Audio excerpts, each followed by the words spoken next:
तो hello everyone, welcome back to my YouTube channel. आज की इस वीडियो में मेनली रूप से हम लोग बात करने जा रहे हैं विधान परिषद के बारे में।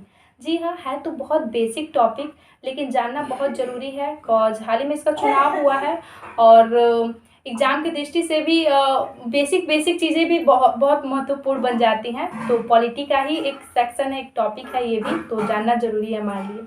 तो आज मैं कोशिश करूंगी कि विधान परिषद से रिलेटेड सारी चीज़ें आपको बता दूं, जिससे कि कोई भी डाउट नहीं रह जाएगा और आगे से जो भी चुनाव होता है तो उसकी सारी प्रक्रियाओं के बारे में आपको भी पता हो। तो देखिए, जिस प्रकार पार्लियामेंट के पास दो हाउसेज होती है ना, अपर हाउस और लोअर हाउस, यानी राज्यसभा और लोकसभा, ठीक उसी प्रकार हमारे स्टेट लेजिस्लेचर या स्टेट के पास भी दो तरह की व्यवस्थाएं होती हैं। कौन कौन सी व्यवस्थाएं होंगी? विधान परिषद और विधानसभा।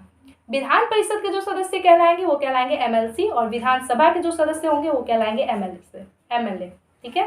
एमएलसी जो होंगे member of legislative council, MLA जो होंगे मेंबर ऑफ लेजिस्लेटिव असेंबली। याद रखिएगा, विधान परिषद के सदस्य कहलाएंगे एमएलसी और विधानसभा के सदस्य क्या कहलाएंगे? विधानसभा के कहलाएंगे एमएलए। ठीक है, यहाँ तक क्लियर है। आज ना चलिए चीज़ों को को रिलेट करके पढ़ते हैं, थोड़ा सा रिलेट कर करके पढ़ेंगे। इससे क्या होगा ना, एक साथ हमारा कोई टॉपिक जो होता है ना क्लियर हो जाता है, कई टॉपिक क्लियर हो जाएंगे। तो ऐसे क्या होगा, मज़ा भी आएगा और कई सारी चीज़ों के बारे में पता भी चल जाएगा। देखिए, जब भी मैं विधान परिषद के बारे में बात करूंगी ना, तो आप थोड़ा थोड़ा सा ना, ज़्यादा नहीं बट थोड़ा थोड़ा सा उसको राज्यसभा से रिलेट करने की कोशिश कीजिएगा। ठीक है। देखिए, जिस प्रकार केंद्र स्तर पे हम राष्ट्रपति के बारे में पढ़ते हैं ना, ठीक उसी प्रकार राज्य स्तर पे हम राज्यपाल के बारे में पढ़ते हैं। अगर हम बात करें विधान परिषद के गठन के प्रावधान के बारे में कि ये किस आर्टिकल में देखने को मिलता है, तो ये आपको देखने को मिलता है आर्टिकल 169 में। जी हाँ, 169 में आपको विधान परिषद के गठन के प्रावधान देखने को मिलेंगे। साथ ही साथ आपको बता दूं पद्धति क्या है इसकी। दिक्कत यहीं पे है, पद्धति क्या है, क्या दिक्कत है कि हमें समझ में नहीं आता है इसका चुनाव कैसे होता है, कौन सी पद्धति से इसका चुनाव होता है। तो इसका जो चुनाव है ना, वो एकल संक्रमणीय पद्धति द्वारा होता है। किस पद्धति द्वारा होता है? एकल संक्रमणीय पद्धति द्वारा होता है। ठीक है।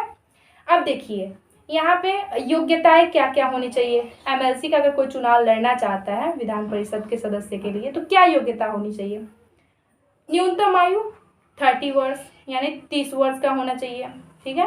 भारत का नागरिक होना चाहिए, किसी लाभ के पद पे नहीं होना चाहिए। आपको बता दूं कि इसका जो कार्यकाल है ना, वो होता है 6 वर्ष का। अब यहाँ पे थोड़ा सा रिलेट कीजिए राज्यसभा से। राज्यसभा के सदस्यों का कार्यकाल कितने वर्ष का होता है? 6 वर्ष का होता है। यहाँ भी सदस्यों का कार्यकाल कितना है? विधान परिषद के सदस्यों का 6 वर्ष का है। ठीक है, यहाँ तक क्लियर। फिर उनकी जो न्यूनतम आयु थी, कितनी वर्ष होनी चाहिए थी? 30 ईयर्स होनी चाहिए थी। यहाँ भी न्यूनतम आयु 30 ईयर्स होनी है। ठीक है, यहाँ तक क्लियर है। अब देखिए, जिस प्रकार पार्लियामेंट का जो अपर हाउस है वो क्या कहा जाता है? राज्यसभा को कहा जाता है। वैसे स्टेट लेजिस्लेचर का जो अपर हाउस है वो होता है विधान परिषद। कुछ चीजें सेम दिख रही हैं आपको, इसीलिए बोल रही थी कि आज रिलेट करके पढ़ेंगे, मजा भी आएगा और चीजों को समझ भी जाएंगे हम लोग। यहाँ तक कोई दिक्कत नहीं है। अब मैं बता दूं कि इसके सदस्य मनोनीत कैसे किए जाते हैं, कितने सदस्य किसके द्वारा मनोनीत किए जाते हैं। क्योंकि मेनली हम लोग को यही पता होता है कि राज्यपाल मनोनीत करते हैं और विधानसभा के सदस्य, लेकिन इसके अलावा भी कुछ लोग होते हैं जो इसके सदस्य को मनोनीत करते हैं विधान परिषद के।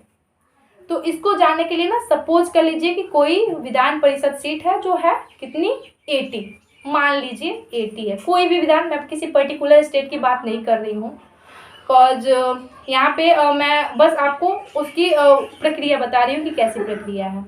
तो मानिए कि 80 है सदस्य, विधान परिषद का जो भी है सदस्य की संख्या 80 है। तो इसके जो 1/3 सदस्य है ना, वो स्थानीय निकायों द्वारा चूज किए जाएंगे, निर्वाचित किए जाएंगे, मनोनीत किए जाएंगे। और 1/3 जो होंगे वो वहाँ के विधानसभा के सदस्यों द्वारा, विधानसभा के सदस्यों द्वारा 1/3, यानी 80 का 1/3 जो सदस्य होंगे, 1/3 80 का, वो किसके द्वारा चूज किए जाएंगे, किसके द्वारा मनोनीत किए जाएंगे? विधानसभा के सदस्य। और 1/3 जो होंगे स्थानीय निकायों द्वारा। 1/6 जो होंगे वो होंगे राज्यपाल के द्वारा। राज्यपाल के द्वारा कितने? 1/6। 1/12 होंगे वो माध्यमिक या उच्च स्तर के शिक्षकों द्वारा, और 1/12 लास्ट में किसके द्वारा? स्नातकों द्वारा। ये है चुनाव की प्रक्रिया कि कैसे कितने लोग कहाँ से मनोनीत किए जाते हैं। यहाँ पे सबसे इम्पोर्टेंट क्या पूछता है कि राज्यपाल द्वारा कितने मनोनीत किए जाते हैं, तो 1/6, और विधानसभा के सदस्यों द्वारा 1/3। क्लियर है। अगर विधान परिषद की बात करें तो विधान परिषद की जो व्यवस्था है ना, सभी राज्यों में नहीं है, ये कुछ राज्यों में देखने को मिलती है।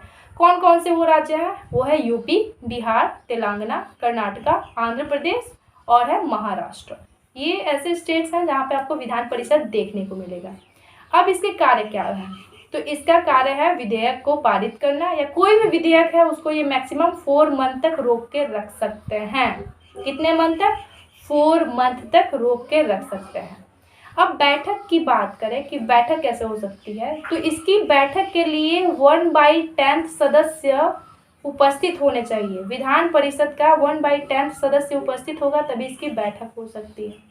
और आपको बताऊँ एक इम्पोर्टेंट पॉइंट इसमें क्या है, मज़ेदार पॉइंट क्या है कि ना, इसको कभी भंग नहीं किया जा सकता है। विधान परिषद को कभी भी भंग नहीं किया जा सकता है। जी हाँ, लेकिन इसकी समाप्ति अवश्य हो सकती है, और इसकी समाप्ति की जो अंतिम शक्ति जो होती है ना, वो किसके पास होती है, संसद के पास होती है।